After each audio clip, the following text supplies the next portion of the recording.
Hey friends, welcome back to She's At It Again. I want to take you out in my little kind of a garden. It's really a flower bed, but I have something growing that I'm going to turn into a delicious drink. There are no calories. There are no chemicals. There are no side effects to this. There is no caffeine in this. So I want to share this with you. It's something I've been trying for the last few weeks, and I got my neighbor hooked on it, kind of got my husband hooked on it, and it is really, really refreshing, especially in the hot weather of the summer. So let's go outside.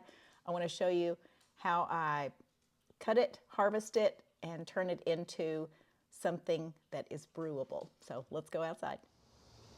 All right, right in front of us is this area right here, all the way around to the edge. There's a little stream that runs beside there when it rains. And this is mint. This is actually spearmint. There are varieties of mint that are better than others. I like chocolate mint and spearmint. But what I do is just take and snip this off. I do this on a much bigger scale when I'm out here harvesting it, but for just purpose of showing you, I'll just pick one branch of it. So this is what mint looks like. You can tell it's mint because it has a square, wait a minute, let me get my hand free. It has a square stem on it, meaning, see the square of it? It's not round like a regular stem. You can feel the four little sides to it. So this is mint. They say not to let it outside of a pot because it grows wild, and it does, but you know what? I'm just gonna have to deal with it because I really, really like this. Okay, let's go back inside. All right, so our next step with this, I'll bring this in. Usually I have a big bunch of it, enough to where I need to carry it inside in a sack. So I bring it in, I put it in my laundry room sink, I put the stopper in, and I'll run a sink of soapy water. And when I say soapy water, just a few drops of dish soap in this, and I let it sit for at least a few hours, sometimes overnight though. So it's washed and it gets all the debris off of it, any kind of dust or anything, or any insect eggs or any little pests that might be on it. So that's going to get cleaned in here. Then we drain the water, rinse it a few times, and we take it outside to the sunroom, and I'll show you what that looks like now. Okay, so this is some mint that I just harvested a couple of days ago. I washed it yesterday and it's starting to dry. So I lay it out on this cotton, just some fabric. I think it's just an old sheet or something that's been torn into strips. So I've got it laying out here drying. And eventually when it gets really dry, I mean, it'll be like crispy. You can hear that. It'll get crispy like that. Then I take and I just sit down in this chair, just relaxing, and I will just pick the leaves off one by one, just like that. And here's some that I did the other day, and these are almost dry enough to put in a jar. So at this point, we don't even crush them up. We just leave them whole, take them inside and put them in a jar of some kind, put it in the pantry, and then let's go inside and I'll show you what we do at this point. Okay, so at this point, we bring our mint and we put it in a jar similar to this. Let me turn this light on, hoping it doesn't wash it out. Okay, we put it in a jar similar to this, or just some kind of glass or even plastic jar. So I also grow stevia. And when I say I grow stevia, this is not the packets of processed stuff and other chemicals added to it. This is pure stevia, and I grow it just like the mint, but I grow mine in pots because it has to come inside during the cold weather months. But this is what stevia looks like dried. I'm hoping you can get a look at that. It's having a hard time focusing on it. So these are stevia leaves, and I just pick them one by one off the plant. I don't take big branches off of it. I just pick them one by one off the plant, and the plant continues to live on. So we have our mint and our stevia right here.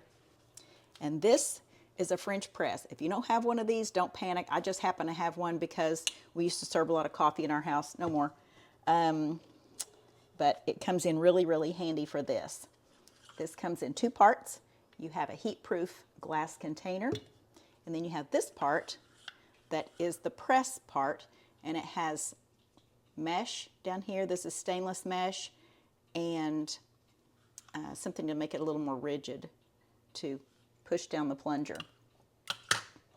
So I have my water heating up in my kettle right here. Have the burner on. And I'll take, I don't really measure it out necessarily except for just handfuls. So I'll do about that much mint. And really it just depends on how strong you want this.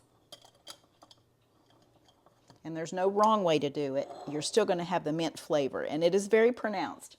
With the stevia, we're going to use a lot less stevia. I'll use only about this much. Put the stevia in there.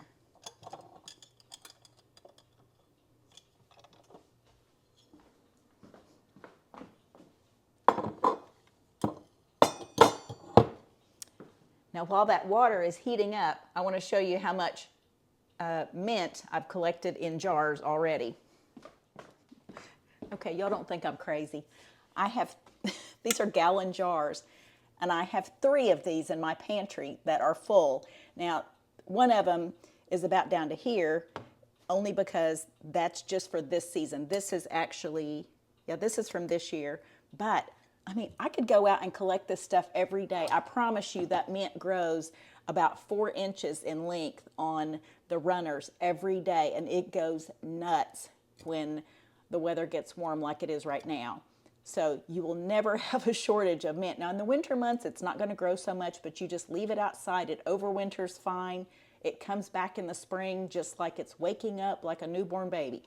But it keeps perfectly fine in these jars. It stays pretty green for a while. I'd say after maybe 3 or 4 years you have it in a jar, it's going to lose a little bit of its color. But for right now, it's a vibrant green. You can see how pretty it is. But I have 3 gallons of these, and I really need to harvest it again. I harvested it the other day. You saw all that out in the sunroom, but I really need to cut it again. This stuff goes nuts. Okay, our water is starting to boil. I'm going to take it, and all you do is you pour your water on.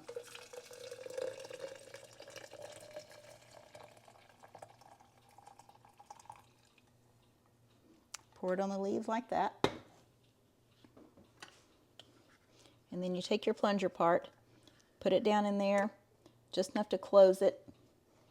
And these have little openings where you can pour it out or it can be strained out, but I just turn it to where it's kind of blocked off for the steeping process. We're going to let this steep for about 10 minutes, and then we'll come back and I'll pour it into a glass and I'll show you how dark that is. You can see right now it's clear,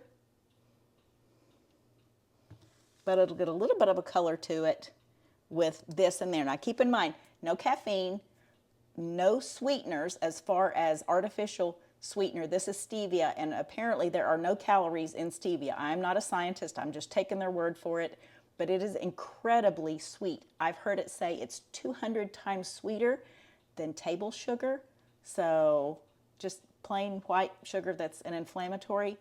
But stevia actually has a really good flavor in this tea. Now I can't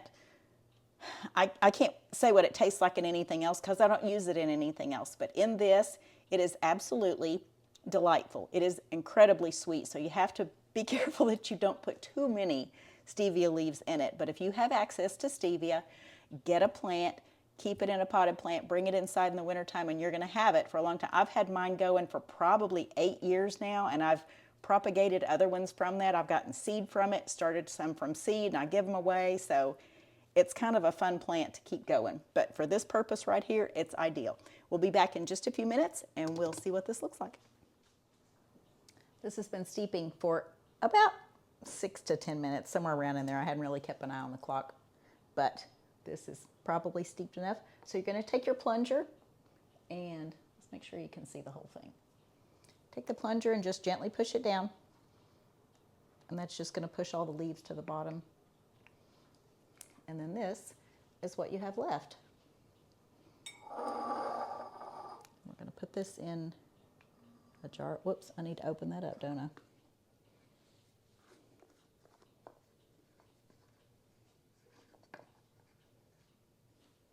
There we go. It'll strain out anything that might have come through.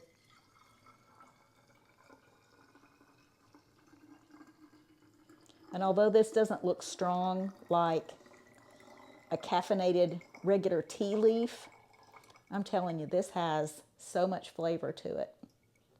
It's the spearmint is kind of that cool mint to where it makes your mouth feel cool when you get it in your mouth. It's just that, I don't know, it's just that refreshing, cool mint flavor. And I have to tell you this ahead of time.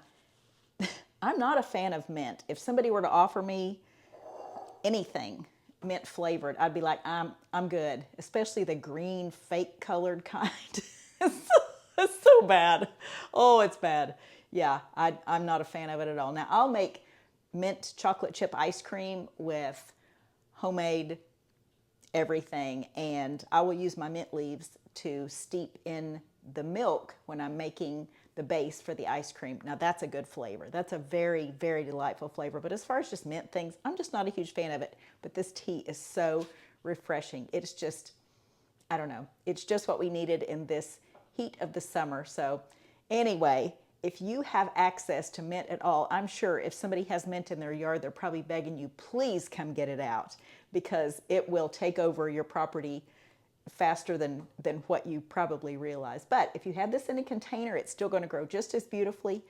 Take off those leaves, wash them really well, dry them to where they're crispy, and you can use this. You don't even really have to dry them till they're crispy if you just want to steep some, because you can use these as fresh leaves. But to store it, you might want to dry those out so they'll stay indefinitely in a jar. So we hope you've benefited from this greatly. Hope you give this a try, especially if you have access to stevia. You're really going to like this. So we look forward to sharing something again with you real soon. See ya.